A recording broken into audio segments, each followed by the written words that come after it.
Given code. So చూడండి, ఇది outer loop, ఇది ఇన్నర్ లూప్, ఇది అవుటర్ లూప్. మనకి ఐలో స్టార్టింగ్ వాల్యూ, ఐలో ఏ వాల్యూ ఉంటుంది, గార్బేజ్ వాల్యూ ఉంటుంది. నెక్స్ట్ ఈ స్టేట్మెంట్కి వస్తుంది, ఐలో వాల్యూ ఎంత వస్తుంది, 1. ఈ కండిషన్ చెక్ చేస్తుంది, 1 <= 1. Yes condition true. ఇప్పుడు ఈ ప్లేస్కి వస్తుంది, పోస్ట్ ఇంక్రిమెంట్ కాబట్టి ఐలోకి వాల్యూ 2 అవుతుంది. నెక్స్ట్ స్టేట్కి వస్తుంది, ఐ వాల్యూ 3 అవుతుంది. నెక్స్ట్ కండిషన్ చెక్ చేస్తుంది, 3 <= 6. ఎస్ కండిషన్ ట్రూ కాబట్టి ఈ ప్లేస్కి వస్తుంది. అప్పుడు పోస్ట్ ఇంక్రిమెంట్ కాబట్టి 4. నెక్స్ట్ స్టేట్కి వెళ్తుంది, ఐ వాల్యూ 5. నెక్స్ట్ స్టేట్కి వచ్చి కండిషన్ చెక్ చేస్తుంది. ఇక్కడికి వెళ్ళినప్పుడు పోస్ట్ ఇంక్రిమెంట్ కాబట్టి ఐ వాల్యూ 6 అవుతుంది. సో 6 <= 6.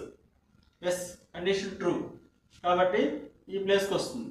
పోస్ట్ ఇంక్రిమెంట్ కాబట్టి ఐలోకి వాల్యూ 7 వస్తుంది. మళ్ళీ ఇక్కడికి వస్తుంది 8.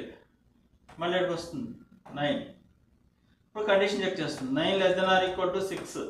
కండిషన్ ఫాల్స్ కాబట్టి ఈ ఇన్నర్ లూప్ నుంచి బయటకు వచ్చిన తర్వాత మళ్ళీ ఇక్కడికి వస్తుంది.